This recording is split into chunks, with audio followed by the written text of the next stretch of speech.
Welcome to another episode of Design Stories, and I'm your host, Craig Carlisle. And I've got a wonderful guest in studio with me, Tamara Johnson. How you doing, Tamara? Hi, I'm doing great, Craig. How are you? I'm excited. I'm excited because this is something new for us. You've got a new book on the way. I think I your other book is actually on my do. shelf back there, but this is your It's second that. book. My second book, yes. Pretty soon it'll be the 22nd book. How about Right. that? Go on, I receive it. You better say that word. I receive it. You know what I didn't do as a banner? I meant to put here at the bottom. You're gonna find with design stories we're kind of spontaneous. Sometimes we're all over the place, like artsy people. And I think Tamara, you and I were talking off camera, off air, that about just the whole stages of creation, and that's probably has to do with the stages of grief Yeah. too. When you're kind of making things work and putting things together, I don't.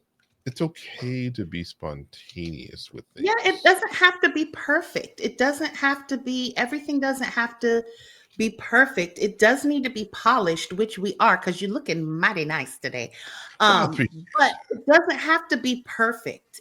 You just have to show up, and it's okay to have some bumps along the road because that is life. Life is not linear. It's yeah. peaks and valleys, peaks and valleys. Yes, I hear you. And I wanted to put this little valley. Ah, didn't I misspelled your name? Look at that. Yeah, you And got the A. I It's dropped the, okay. the arrow up in there. That's what I meant to do There we before. go. Your second book is an amazing book. Hello, Thank you. Grief. And just the title, Tamara. And while we do that, I want to show the Yeah. picture of the book cover because I think it's an amazing book cover in itself. And I wanted the people who are watching and viewing to get a feel for the inviting nature of the cover because I've been through grief studies before, Mhm. and they don't always look inviting. A lot of them look like these sterile book covers or Oh some gosh, they're depressing. very, very depressing. Depressing. Yeah.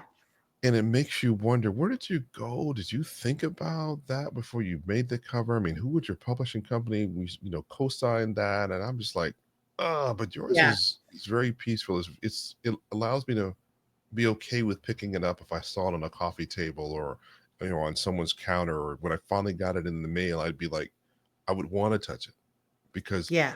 I don't know if any of the other listeners are out there like me who've lost a loved one. Everything about that experience is charged. Yeah. It's got a certain energy to it. Those of you who used to wear socks around the house as an adult or a child, and they walk across the carpet and you touch a piece of metal and it shocks and it not only Yeah. feels some odd pain, but it has a sound to it too. And I believe grief has the same thing. And for you to even personify it and say, hello, grief, tell us about your design story, how you came up with the title and even the concept.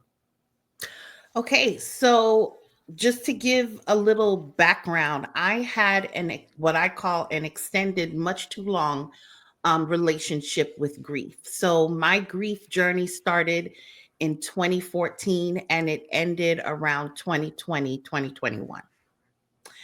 And it started with the death of my father. And from there, my dad died in 2014. In 2015, my grandmother passed away. In 2016, my grandfather passed away. In 2017, my aunt passed away. In 2018, my mother passed away. And then in 2019, I had a second trimester miscarriage and we lost our son, Nathaniel. So I just, I lost my mind, simply put. I was trying desperately to hold everything together and to be normal and to roll with the punches. I thought I was handling my grief well. But what I didn't realize is that when you have loss after loss after loss after loss, it compounds and it kind of builds up, but it also packs down. Mm, good So point. with each loss that came, I was packing down so that I could deal with the present loss, but I hadn't dealt with the previous loss. Yeah. because every time I felt like somebody else was dying. Yeah. And so I never really got a chance to unpack the fact that, okay, my dad passed away of cancer. Okay, my grandmother, whom I loved, but our relationship towards the end of her life was a little troublesome. But I loved her nonetheless. She's gone. Right. And yes, she died in old age. And let me just say this. It doesn't matter how old your loved one is when they pass. It doesn't matter if they were healthy. It doesn't matter if they were sick. That's someone that was significant in your life that is no longer with you. Yeah. And you're not seeing them anymore. You cannot pick up the phone and call them. So we'll get into this later, but the idea or the notion of, oh, well, she lived a long life, bless her heart, that's not soothing. And Yeah. that doesn't take away the sting of death. It stings. Yeah. Like, you can't tell someone who's been stung by a bee, oh, it only stung you a little bit, so you should be okay. A bee sting is a bee sting. The sting of death is the sting of death, and it hurts. And so with each loss, my grief just kept getting bigger and bigger and bigger. And I kept stuffing and stuffing and stuffing so that I could manage my day and, be a mom to my three daughters at the time that I had when that all happened. And then when we come through all of these losses and my son died, that was the straw that broke the camel's back, so to speak. Yeah. And I could no longer hold all of these losses and myself together. And it all kind of just came to a head and spilled out. Yeah. So, fast forward to my process of coming out of my grief, the experiences that I had from the time that my father passed away to my son passing away, there were a lot of things that I felt and experienced that I saw that no one's talking about. Everyone would give their condolences. They would, are you okay? Which irritated me a lot because I was grateful for them asking, but it's the pity look. It's Yeah. the, oh, that would irritate me because, Yeah. yes, I know what are you okay means. Sure. But at the same time, you're asking me in a way and you're not prepared for the answer that I'm going to give. So you're asking me, are you okay? But you really don't want to know because when I tell you how I am, my grief makes you uncomfortable. Right. And now I am comforting you about your Yeah. inability to comfort me. Facts. And so I had all of this angst of things that, like, I wanted to fight people. I had some things that I needed to say and address in regard to my process of grief. And Mhm. that is why I wrote this book. So let me That is, ask you. yeah. So let me ask you this: when as you hold the book up, how does it feel in your hand now at this point? Um, I wish I had this. Yeah. Yeah. I wish I had this book in the throes of my grief. Mm, yeah. I wish. And not that I didn't have grief resources, Right. but they could never quite hit on the things that was troubling me. Sure. I had one grief book that I didn't even get through the first chapter because it depressed me even more. I was already depressed. And so I'm trying to read this book to find some type of comfort, to feel not so abnormal because I felt very abnormal in my grief because I Right. was in a major depression. I had major depression. Like, I had to go for psychiatric help. I was suicidal Sure. and I really did not want to be here. I didn't want to live. I did not want to be on this earth anymore feeling the amount of pain that I was feeling. I was ready to go. I convinced myself that there was nothing more to live for after all of these losses, after all of the things that I had come through in my life, which there was some trauma there, childhood trauma Yeah. and parental traumas and things like that. I was done. I was done fighting. I was done getting back up. And I said, you know what? I just want to lay down and go be with my son. And so I convinced myself that that was the right thing to do. And my daughter walked in right in the nick of time when I was about to swallow a whole bottle of pills Yeah. and lay it on down. And so when I find these grief materials, I'm trying to find something that is going to give me a reason to get back up, Yeah. but also acknowledge the very real pain that I was feeling. And I felt like these books talked about it a little bit, but they didn't go there. I had to go there in mind. I had to say and call a thing and call these things out, like your anger with your grief. They tell you the cycles of grief, denial, acceptance, anger, bargaining, all. Yes, and I went through all of that. But I feel like a lot of times in the mainstream it's glossed over, Yeah. and nobody really wants to talk about the anger part, because I was hella angry. I was very angry. Yeah. I was mad at God. I was mad at my doctors. I was mad at family members who didn't have the capacity to show up for me. I was mad at friends who I thought would be there, and it was crickets. I was mad at myself mostly, Mm.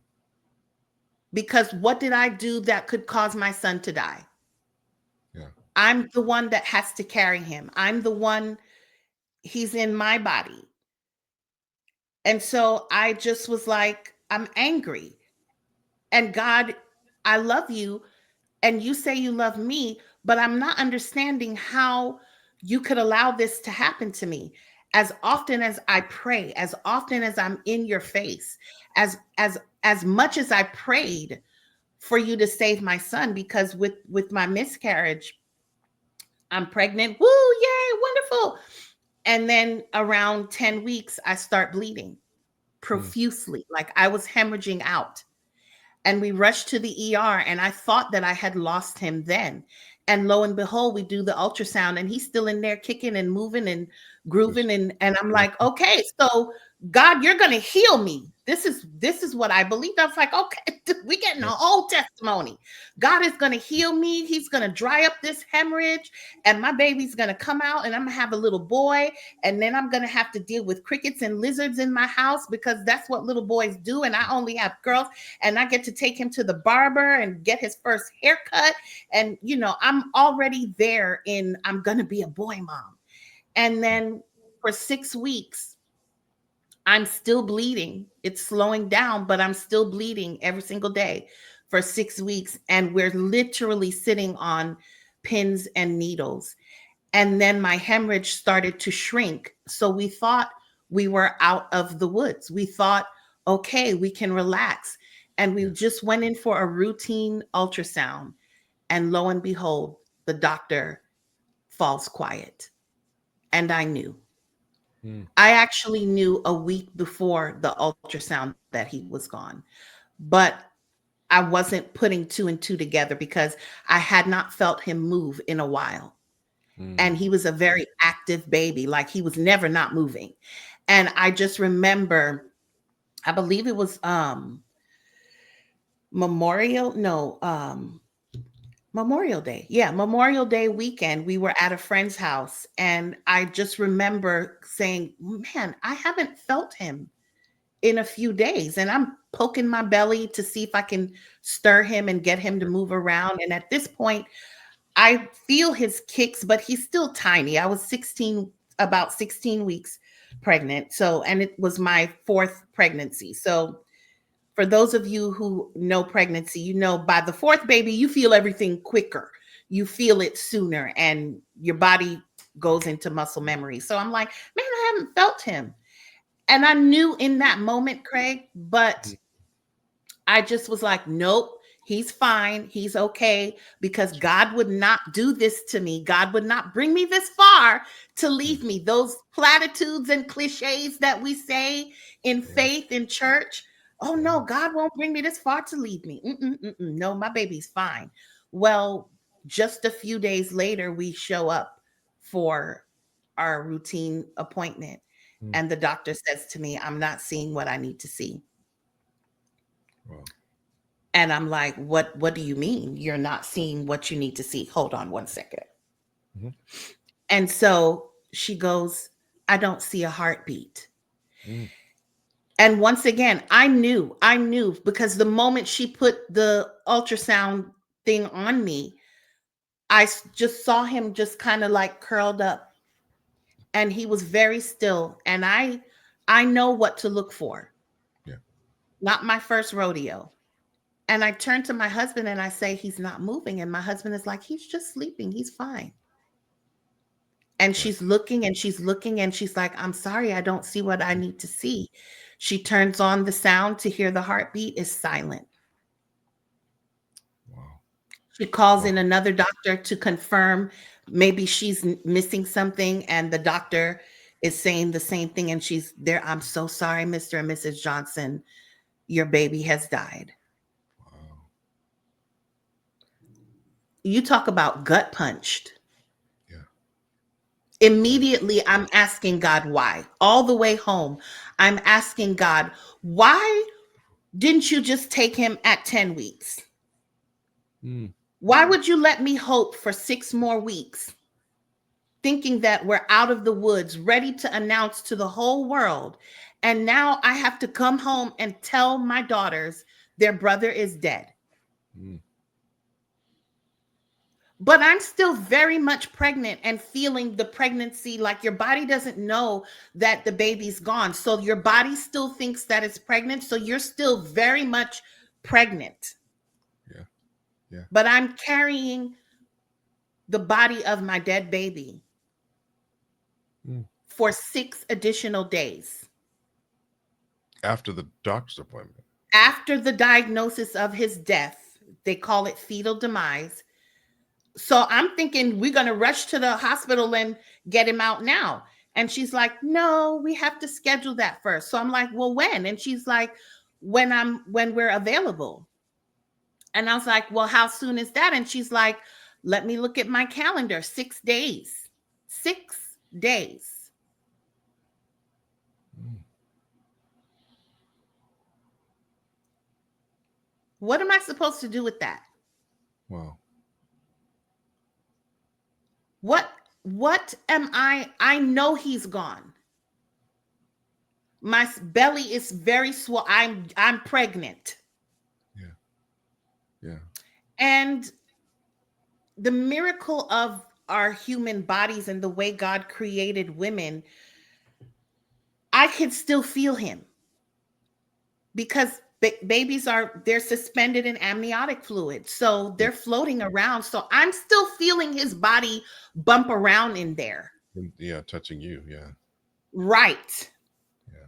And every time I would laugh or move and I would feel him, I would have a spark of, oh, it's God, did you bring him back to life? Mm, So for 6 days, I lived in this weird balance of hopefulness and grief, because every time I felt a bump, I would think maybe he's not dead. yeah. Now Maybe he's, you know, let me ask you this: in working with your book, and you were as you were writing it, and all of the the work that you put in for that, as a resource to help a person get through what you went through, what would be one of the first places you would say, "Hey, go here in whatever chapter of my book.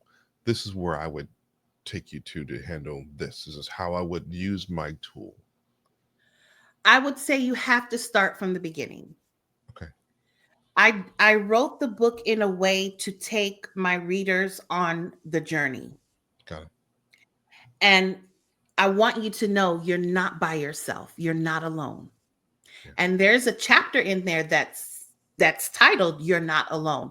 But Yeah. in order for you to have the full benefit of my book, you have to start at the beginning, Mm, because everything that I just shared with you a while ago, sure. that was my introduction, so to speak, to grief on a whole other level. Like, I met grief when my father died, and I showed grief to the door because I was like, no, we're not ready. Sure. I Sure. don't want to know you. I don't want to see you. I don't want to know you. I don't want nothing to do with you. I'm not ready and I have things to do. So I Yeah. told grief no. Now, did I have a natural human response of crying and lamenting for my father? Yes. Did I have that with my mother? Yes. Did I have that with my grandparents? Yes. Did Yeah. I have that with my aunt? Yes. But in terms of sitting down and acknowledging the grief in my space, no. And that's why I titled it Hello Grief. Mm, yeah. Hello Grief, because it was an unwelcomed visitor that came. I like to say this: grief is the visitor that you did not expect to come, that is rude and stays longer than you want them to. But if you learn to embrace it, you will soon find it's the friend you didn't know you needed. I've never heard it put quite that way on the clothes before. That's amazing. That's Yeah. amazing. Now, some folks really and yet now flesh that out because it's the friend you said you never knew You you didn't needed. know you needed. Right. How in that way does that bear out to be true? The friend that you never need. Because I don't think anybody really thinks of grief as a friend. As a friend, right? Because I certainly did. I was like, you are my enemy. You are trying to take me out. You are trying to take me places that I'm not ready to go. You Yeah. are disruptive. You're messing up my whole routine. Like, you're messy. You're Yeah. messy. And it is all of those things. However, what I realized in through my depression, if you don't learn to embrace grief, it turns into other things. Yeah. It turns into addiction. It Mm, turns into depression. yeah. It turns into hopelessness. Yeah. It turns into suicide. It turns into giving up. It Yeah. turns into a deep sadness that there are not even enough words for you to express how sad you are. And Yeah. it is unrelenting. Yeah. Yeah.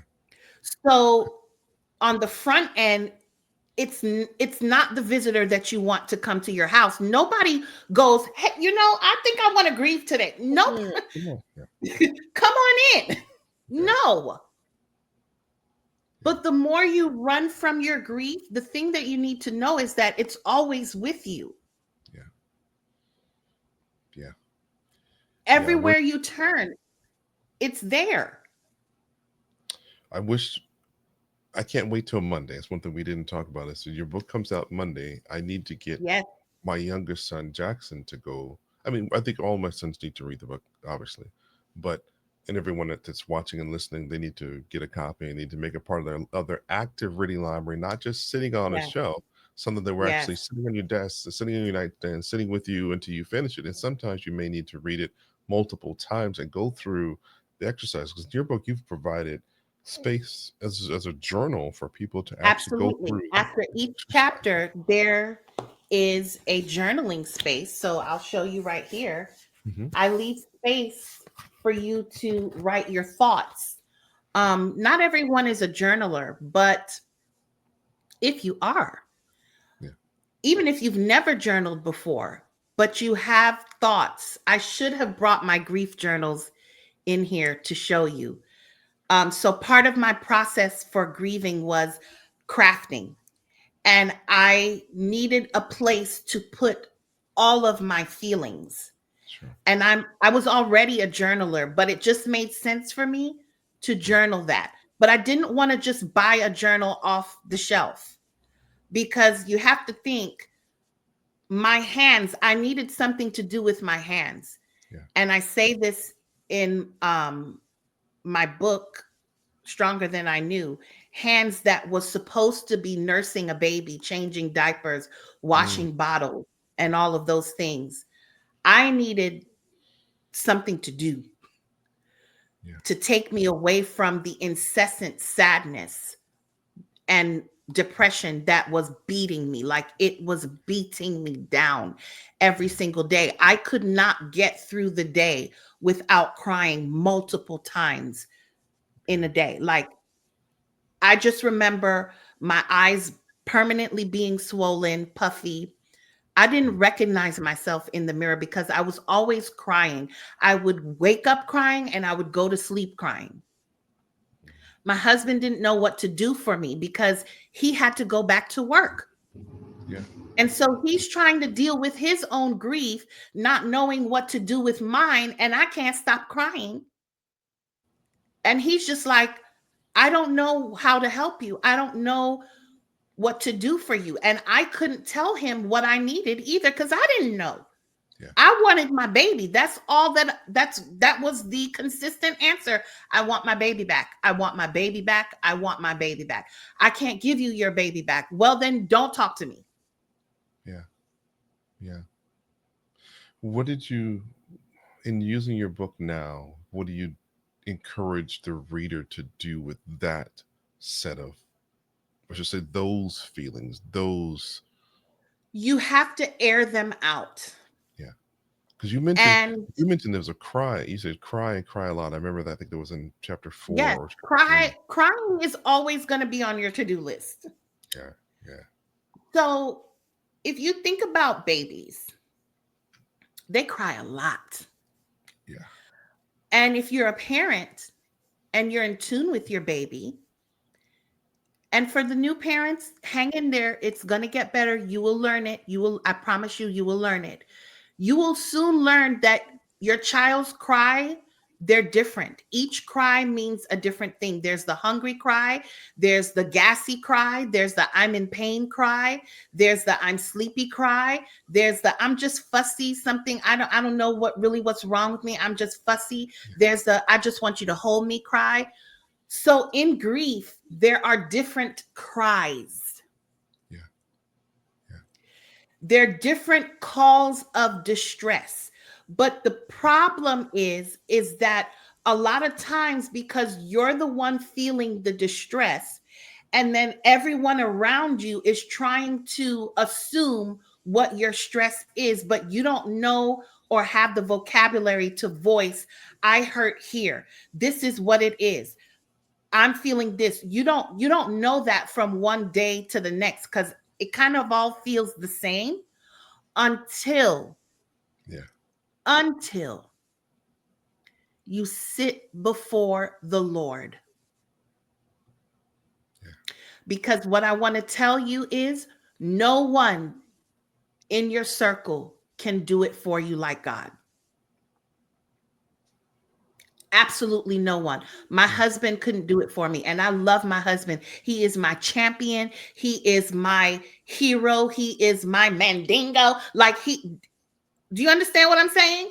I love my husband, but in my grief, he could not Mm-mm. rescue me. Only God could rescue me. But I had to confront my anger towards God Yeah. that would allow him to rescue me. Does that make sense? It does. It does. It reminds me of the quote from your book that I loved. I think it was in the first chapter there. Grief is a passage, not a bridge. And Yes. I never thought about it like that because I think when we think of a book or a resource counseling tool, I just like counseling tool, resource tool like your book or books, plural. I think it's, Mhm. oh, I want a bridge over the trouble. I need a bridge over the River Kwai, and it's, No, it's a, that is, where did you have you, to go through right? I was going to ask you, where did you come with that statement? because I realized in my multiple attempts to outrun grief. Mhm. And you guys, I'm not laughing because it's funny. I'm laughing because that I use humor as a part of my coping Yeah. Yeah. mechanism, not to be disrespectful or make light of it. You have to understand I'm on the backside of grief. Yeah. Okay. And Yeah. while grief never goes away, I still have my days. I was just crying the other day, bawling the other day. Mm. So it's never gone, but I've learned to manage my grief and not have my grief manage me. And that's why I can laugh about certain things. Yeah. But I'm not making light of it. It's not funny, but it's funny to me because it's my story. So I'm laughing at myself, Yeah. so to speak. I hope you all understand that. But what I realized is, as I said, in my multiple attempts to outrun grief, to get away from grief, it wasn't until I found myself on the floor in the closet contemplating suicide Mm, and my daughter walking in on me and literally snapping me awake mm. of what were you about to do? What were you thinking? Sure. Sure. That's when I landed on the therapist's couch and she's asking me, she sits beside me and she says, "I'm going to ask you a series of questions. Mm, And based on how you answer these questions, I will have to make a determination. Do you understand?" mm. And I could literally feel her trying to say to me, based on how you answer, it will determine what's going to happen next. So Yeah. listen carefully. Yeah. Yeah. And I knew where she was going because the state that I was in, she was seconds away from calling a psychiatric hospital to come get me. Yeah. Yeah. Do you understand what I'm saying? Yeah.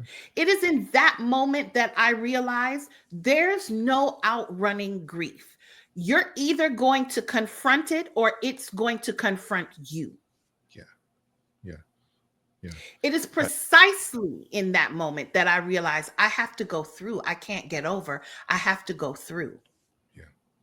I love this other quote too. Like, I know again, I'm pulling these from different chapters, but I want to make sure everyone who's going to read this book, you're going to find that it's all connected together.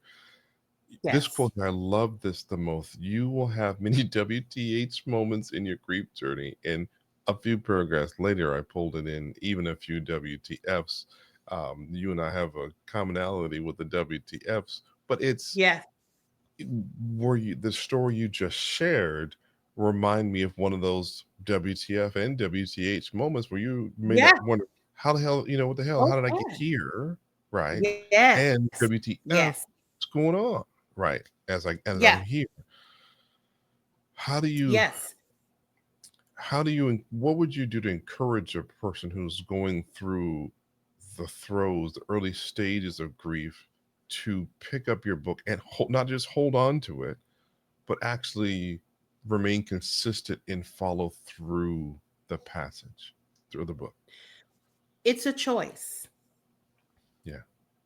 The Yeah. same way salvation is a choice, grieving and embracing the grieving process, it's a choice. Yeah. I Yeah. can't make you. I can't make you do anything that you are not ready and willing to do. You're able. You are able. I didn't think I was able. I told the therapist, I said, "I'm tired of getting back up." And she was like, "But honey, you're here on my sofa. You already got back up. Yeah. Yeah. You didn't take the pills. Yeah. Yeah. So you already up. So I'm going to tell you, to whomever is grieving, you're in the throes of grief, or maybe you're realizing that your grief has been extended like mine was. Maybe you're stuck in grief Yeah.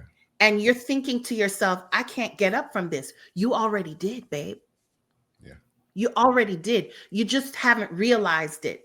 And maybe you need help additionally to keep going. And this is where I found myself in therapy because I did already get up, but I didn't know how to start cleaning up the mess of grief. I didn't know where to begin. Where do you begin? How do you unpack? Where do I start?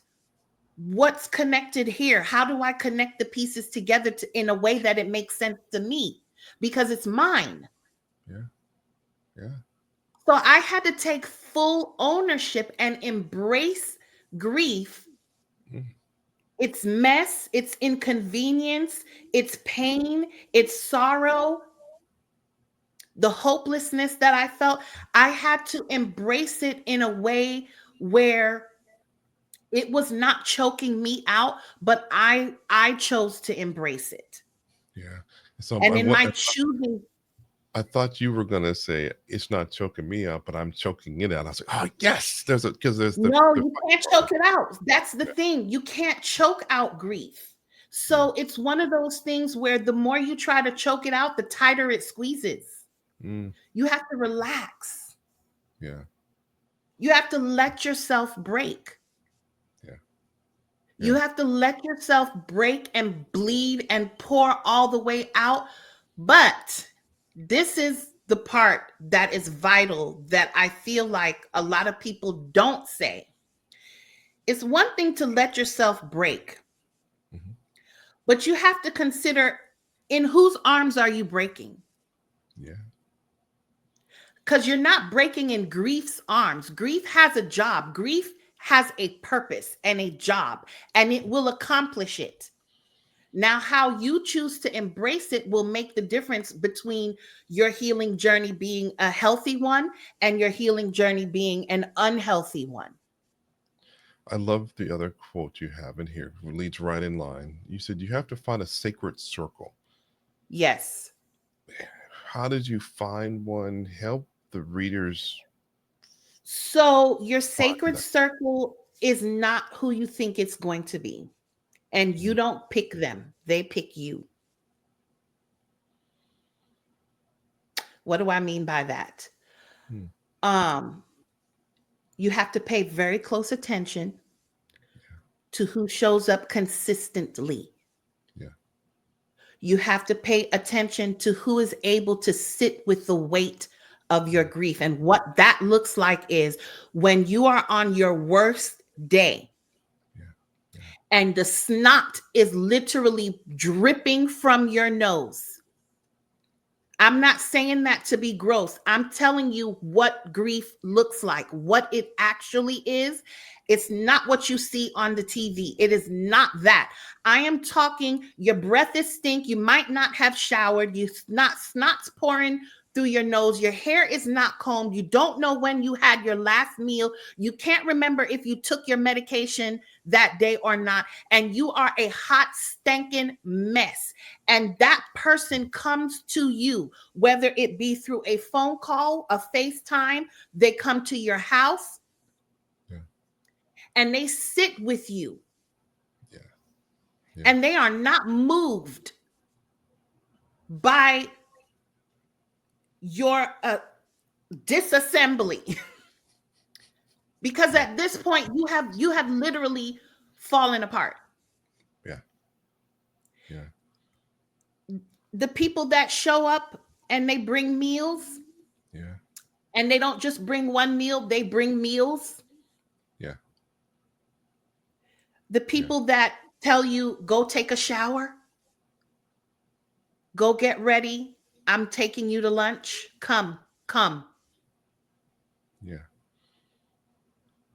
The Yeah. people that make time for you and they sit up with you way into the night and let you cry on the phone with them, and they cry with you Yeah.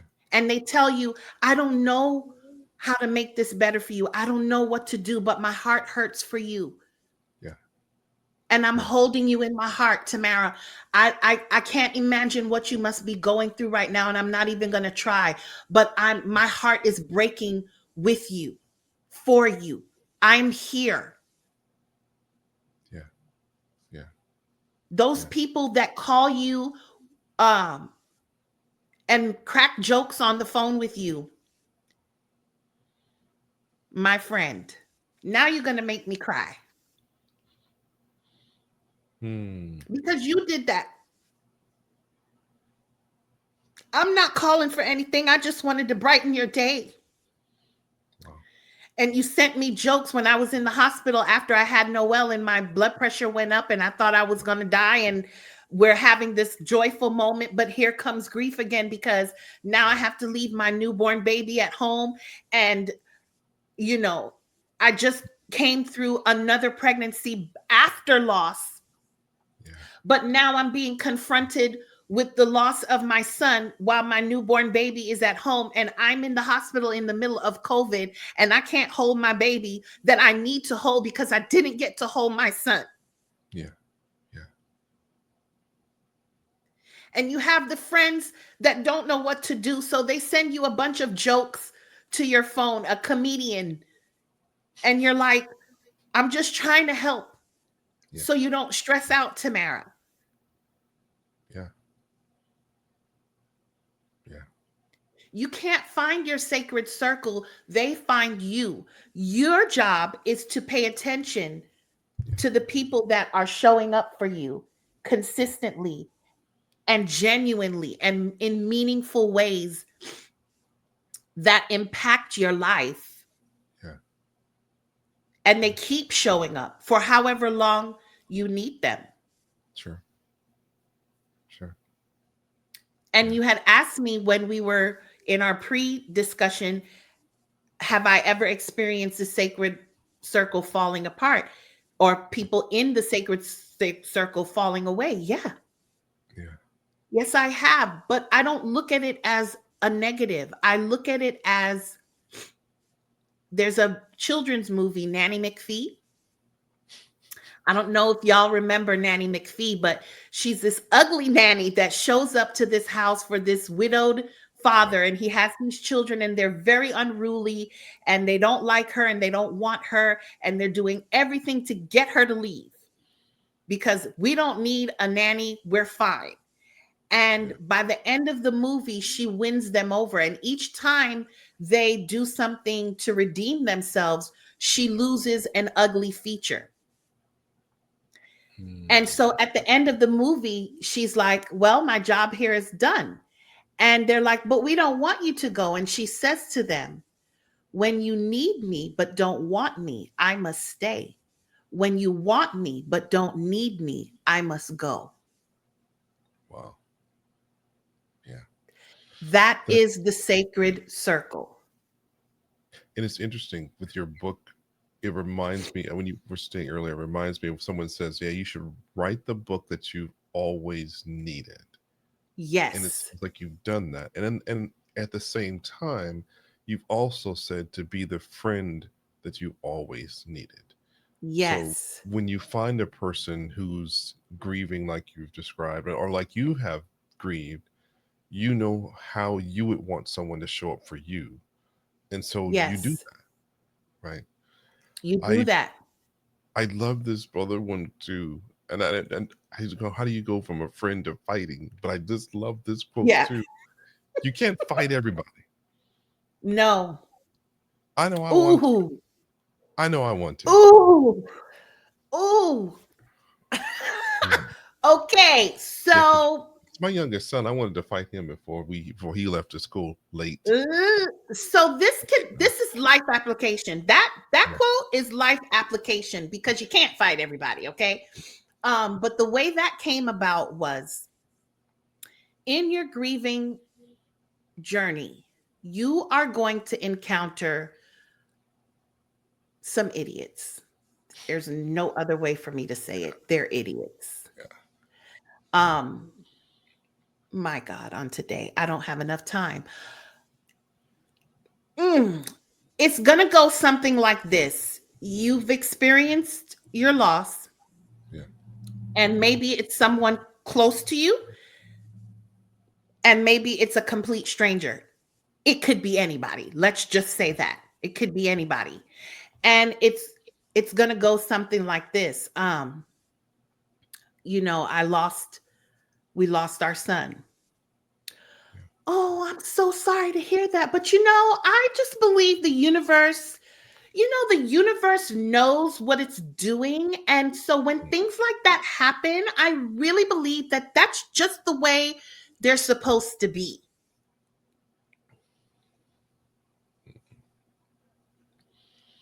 No, that's a fight right there. A short fight, because Um, maybe. and I'm telling you things that were said to me personally. So I'm not making this up. That's actually what somebody said to me in my face. In Oh, my but face. but you gotta love the ones says, you're not done grieving yet.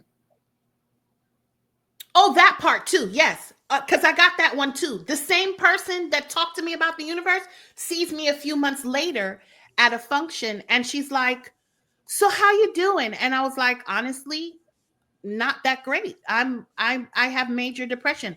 "Oh my God, what do we got to do to pull you out of this? What do we got to do to snap you out of this? What is it going to take?" Again, in my face, playing in my face. Um, Mm. See, the thing about that was a WTF moment. Yes. And the thing about Okay. those types of comments, Yeah. when you're already in a heightened state of emotion Yeah. Yeah. and you are trying, you're just doing good to get out of bed and be in the general public. And then somebody opens their mouth to you. Like that. Yeah. You have about a nanosecond to decide how to respond. And depending on your previous last few minutes, Yeah. I'm not even going to go days. I'm going to go minutes because, and this is what I want to stress here. This is why you have to have emotional intelligence, and you have to be aware of yourself, and you have to be aware of your words and how they land on people, because words are like toothpaste. Once you squeeze it out the tube, you can't put it back in. And so what I need for you all to understand, those of you who have not yet encountered grief, it's coming. Your time is coming. You will eventually find yourself needing this book, okay? This one right here. You're going to need this at some point.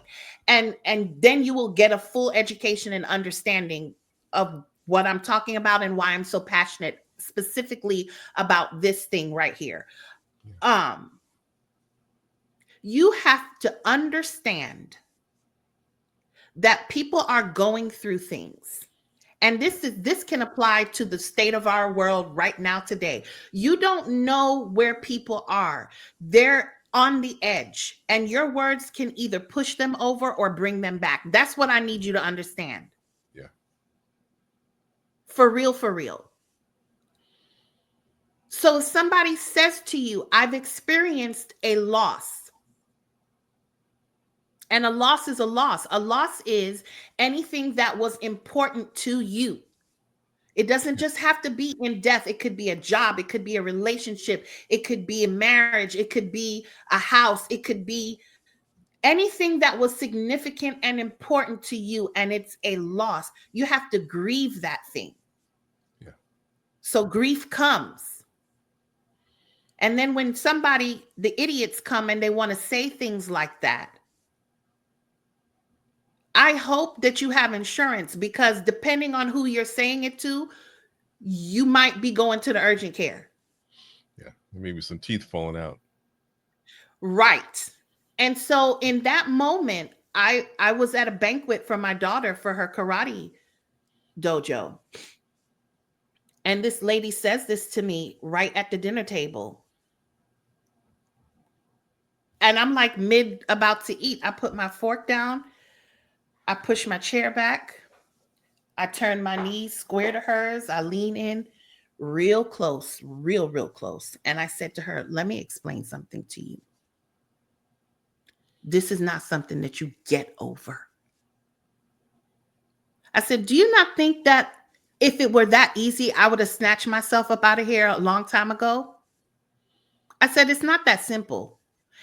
And Mm. she's like, "No, I know. I mean, I said, shh, shh. I said, "Don't say another word. Don't say nothing else to me." I said, "As a matter of fact, I don't even want to talk about, we got to, oh, I'm sorry. I'm sorry." I said, shh. "I'm not talking about this with you anymore, because you do not have the capacity to Yeah. understand the depth of pain and anguish that I am in, and nor do you understand the energy that it took for me to get dressed, put makeup on, and sit at this table. I didn't come here for you. I came here for my daughter. So I would like for you to shut up talking in my face now." I wish I could have been there. I'd have been like, I'd have probably had food Yeah. flying out. I shut her down all the way. And she's like, oh my God, I'm so sorry. I'm so sorry. I was like, that, not another word. I don't need another note. Just be quiet. I was like, please just be quiet now. I don't think I said another word for the rest of the night. I turned to my husband. I said, I'm ready to go. I'm done. Wow. Took me out. Because what you have to understand, I'm not talking to the grievers now. Grievers, I'll come back to you. I'm talking to the emotionally unintelligent, Yeah. the ramblers, oh, I get nervous and I don't know what to say and I always say the wrong thing, then keep your mouth closed. If you know that much about yourself in those instances, be quiet, go down to the Hallmark card, find a card that expresses what you don't have the words to say and put it in the mail. Sure. Sure. Don't say nothing else. Send an edible arrangement, thinking of you. Send a food gift card or something, but just don't say nothing. Yeah. If you know that you don't handle death well and you don't know how to be around a grieving person, you're not their person. So stop trying to be. It takes a specific type of person to comfort the grieving heart. And a major part of that comfort is having self awareness, Yeah. emotional intelligence, capacity, and empathy. If Yeah. you know you don't have none of those, you is not the one. Facts. Facts. Facts. Help. Because your comments make it worse. Your comment, they could have been having a good day, and then your comment has sent them to spiral. And Yeah. now it's taking them days to come back from that because you just opened Pandora's box. Thanks. Facts. Facts. Facts. Yeah. No, I get it. I've been there. I'm so excited. So tell everyone, when does the book come out and My where book, should they be looking for it yes, and anything else? November 18th on Amazon.com. Hello Grief will be live. Okay. You can order it. I am working on the e version of it. So the e version will not have the journaling space. So once I finish fine tuning the e version of this book, because I want it to have for you to have it in multiple forms, you're probably going to need to purchase a separate journal for the e version so that you can journal. I really, really would recommend and suggest that you take advantage of the journaling aspect of this book. I designed it specifically that way so that you can say the things that maybe you can't say out loud, Sure. but you Sure. can write it. However, it needs to come out, it has to come out because you can't sit with all of those emotion and all of that pain and all of that anguish. You can't let that sit inside of you. You are not a reservoir of pain. You are a reservoir of light. But right now, your light has dimmed because you experience a very hurtful, deep anguish. And so I get it. Right now, you feel like your light is not shining, but sweetheart, you're you're a shiner. You're a shiner. But right now your light might be dim and that's okay. You're going to make it through. You're going to come out on the other end of this. Just remember, it's not something you get over.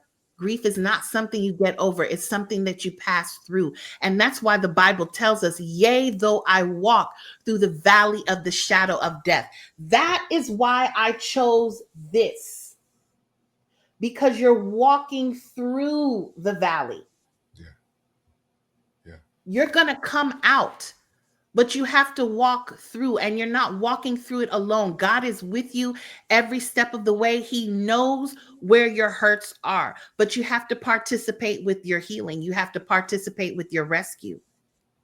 If I send a chopper to come rescue you, you still have to climb up the ladder. Yeah. That's facts. That's So that's beautiful. what this book allows you to do. It allows you to climb up the ladder so that you can get your healing, so that you can feel release, so that you can feel joy again, and you will. Will your life be the same? No, it won't. Yeah. You will never be who you were before this happened. Before we go, I want to, for the other writers that are out there, help them understand, because one thing we also didn't clarify. I know it comes out on Monday, but we didn't tell where. Yes. Where can we buy the book on Monday? Amazon.com. Amazon.com. Okay. And I know we're going to have Amazon.com. a follow-up time as well for after the book launches. Yes. We'll be able to talk about that feeling, that excitement, that now it's out there, and be to post a link and show where what that excitement is, because now you're waiting. I know you have some books in your hand. You probably always have a few on deck for you to share as you go to book signings and talks. Yes. But being able to have other people find it and purchase it and share in the community and go on their own personal journey using the Hello Grief book, and we want to talk about how that feels after our book. Absolutely. Because, and I cannot wait for those of you who need this book right now. I am so excited for you to have it. Yeah, And I wrote it with great intention, and I wrote it in a way that you would feel that I'm with you. yeah, Like I'm your friend in grief management. But nice. most importantly, more than me being with you, I also wrote it in a way that hopefully you understand that God is with you. Because He's the only one, like I said earlier, He's the only one that can get you through this passage I love the way you safely. put it conversationally. Like that was it's been just prepping for this interview. I was like, man, it sounds like she's sitting here with me talking. And I can't wait Yes, for you to do the audio book as well. That's going to be amazing as you walk through and people can hear the inflection and they can hear the it's almost like for some people I can see someone saying I was driving to work or I was sitting in my room or wherever he might be listening. It felt like she was right there in the room with me having this conversation. And I'm sure there'll be somebody that said, yeah, I was talking back to her, but she wouldn't talk to me. She went on to the next statement. But I'm sure it's going to be amazing. And even from a designer standpoint, you are a self-published author currently. So you I actually am. spent time designing that book in a Yes, tool. So you talked about you chose that cover, and yes. did you have any other? Well, I mean, I know the answer, so I don't want to put it that way. But you had some other cover choices and some of the options and how you lay that out. What led you to the final look as to what we have today on that color scheme, the photo? What brought you to that layout? Even the gray. There's a picture in the background on the journal pages. Yeah. How did you come up with those design elements? So, again, you said earlier, write the book that you wish you would have had, right? Yeah, And I'm a baker too. And one of the things with baking is you eat with your eyes. Well, when you're picking up a book to read, I'm an avid book reader. So yeah, I always look at the cover. So it was very important to me to have a cover that was inviting, that was non-threatening, that inspired hope. yeah. That yes, it's a heavy book. It's not a very big book, as you can see, and that's on purpose too. I didn't want to overwhelm my readers. You're already dealing with a lot on a day-to-day basis, so this will be, if you're just reading through it, you could read this in a day. If you're processing through it, take your time. Okay. But I purposefully didn't make it too big because I wanted to give you in nuggets so that you can sit with it and digest each chapter before moving on. But as you're looking at it, wouldn't you want to walk through that field? Even if you're on your worst day, Yeah. I wanted to put you in a place where you can be quiet. You can Yeah. have privacy. You can cry. You can yell. I would climb on top of this mountain and scream my guts out if I needed to. I would lay down here in the grass on a blanket and just let the Lord put me back together again. I Mm. would sit over here and smell the flowers and try to remind myself what joy feels like. So, in Yeah. all of this scenery, And yes, it's a little bit cloudy, but the clouds are parting and the sun is coming. The colors are not like in your face. I Yeah. wanted to give you something beautiful to look at that would inspire Yeah. hope, because grieving is hard work and grief can be hopeless. Yeah. Yeah. So if you're looking for something and you're like, man, I'm having a bad day, and you pick this up, I want you to feel the comfort in it. I want you to feel like, yeah, I need to read a chapter today. I need to process. And guys, do this and bring your Bible, because I've put some scriptures in there for you as well. There's not a lot, but I put some key scriptures in there for you to go to. And I didn't want to load it up with a bunch of scriptures, because one of the things that I realized about grief, everybody's journey is so unique and so different. Part of the journey is you finding what that journey is for you. Yeah. So I can tell you a lot of things. I could throw out a lot of tips, and there's tips in there too. There are some self care management tips in there, like how to deal with the puffy eyes, things that you can do to kind of recalibrate your body and get grounded again. Yeah. And I'm not a therapist. Let me just say that. I am not a licensed therapist. So anything that you read in the book is just a friendly suggestion. And if you feel like you're having a particular hard time with something, please go and seek professional help. I am not that professional. I am an expert and a professional in my grief. And by the end of this book, you will be a professional and expert in your grief, and you will learn how to manage your grief and not have your grief manage you. And that's really what Hello Grief is all about. It is a grief management tool to help you as you are on your healing journey from grief. Well, that's amazing. Again, Hello Grief available 11/18. That's November the 18th. That's just Monday. So we have plenty of time to prepare, set your calendars, do Yes, whatever you need to do. And tomorrow, I should have also, I need to make a banner about your social media. Where is a good place that you would want folks to find you on Instagram? I know you were at a minute with mom. right. Yes. So on Instagram, it is at underscore a minute underscore with mom. You can find me there. I post frequently on there. I post stories, I make posts, I do short videos. I'm actually considering, and also I do have a podcast that you can follow on Spotify and Podbean. It's called A Minute with Mom podcast. Just type it, A Minute with Mom, into the search engine of Spotify or on Podbean, and you'll be able to listen. I am going to actually do a series on Hello Grief on my podcast, where I personally take you through each chapter That's awesome.